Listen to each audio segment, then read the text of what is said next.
ഈശോ മിശിഹായ്ക്ക് സ്തുതിയായിരിക്കട്ടെ. സ്നേഹമുള്ളവരെ, ഇന്ന് ഒരുപാട് സന്തോഷത്തിൻ്റെ ഒരു ദിവസമാണ്. കാരണം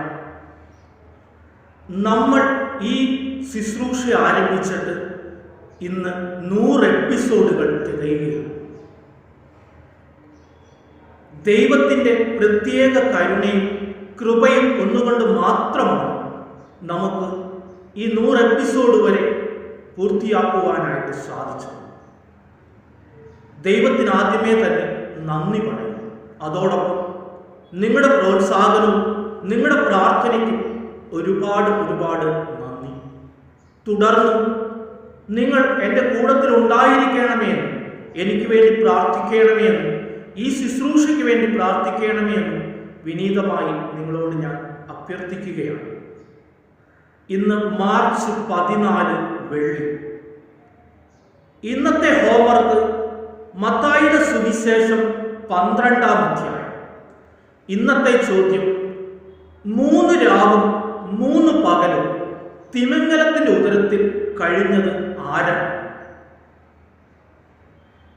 സ്നേഹമുള്ളവരെ, ഇന്ന് നമുക്ക് പ്രത്യേകമായിട്ട് പിതാവായ ദൈവത്തെ വിളിച്ച് നന്ദി അർപ്പിച്ചുകൊണ്ട് നമുക്ക് പ്രാർത്ഥിക്കാം.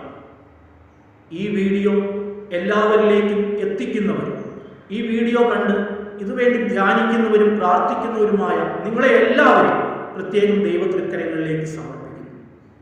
എല്ലാവരെയും ദൈവത്തിന് സമർപ്പിച്ച് പിതാവായ ദൈവത്തെ വിളിച്ച് നന്ദിയോടെ നമുക്ക് പ്രാർത്ഥിക്കാം. സ്വർഗസ്ഥനായ ഞങ്ങളുടെ പിതാവേ, അങ്ങയുടെ നാമം ഉചിതമാകണമേ, അങ്ങയുടെ രാജ്യം വരയണമേ, അങ്ങയുടെ തിരുമനസ്സ് സ്വർഗത്തിലെ പോലെ ഭൂമിയിലുമാകണമേ. അന്നു വേണ്ടുന്ന ആഹാരം ഇന്ന് ഞങ്ങൾക്ക് തരണമേ. ഞങ്ങളുടെ കടക്കാരോട് ഞങ്ങൾ ക്ഷമിക്കുന്നത് പോലെ ഞങ്ങളുടെ കടങ്ങളും പാപങ്ങളും ഞങ്ങളോട് ക്ഷമിക്കണമേ. ഞങ്ങൾ പ്രലോഭനത്തിൽ വീഴാൻ ഇടയാകരുത്, ദുഷ്ടാരൂപി ഞങ്ങളെ രക്ഷിക്കണമേ.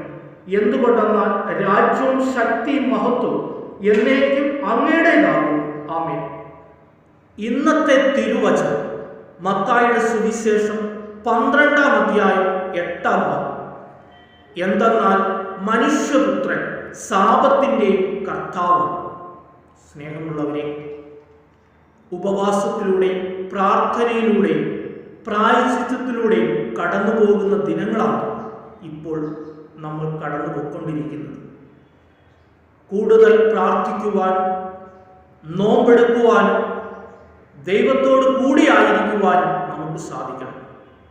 നമ്മുടെ സാപത്ത് മറ്റുള്ളവരെ കാണിക്കാൻ വേണ്ടി മാത്രമാകാതെ അത് ദൈവം കണ്ട് നമുക്ക് പ്രതിഫലം ദൈവം തരും എന്ന് വിചാരിച്ചുകൊണ്ട് ഉപവാസവും പ്രാർത്ഥനയും നോമ്പും എടുക്കുവാനായിട്ട് നമുക്ക് ശ്രദ്ധിക്കാം. മറ്റുള്ളവരെ സഹായിക്കുവാൻ കിട്ടുന്ന അവസരങ്ങൾ കൂടുതലായി മറ്റുള്ളവർക്ക് ഉപകാരങ്ങൾ ചെയ്യുവാനായിട്ട് സഹായിക്കുവാനായിട്ട് നമുക്ക് സാധിക്കട്ടെ. അതിനുവേണ്ടി നമുക്ക് പ്രത്യേകം പരിശ്രമിക്കുകയും ചെയ്യാം. ആമേൻ.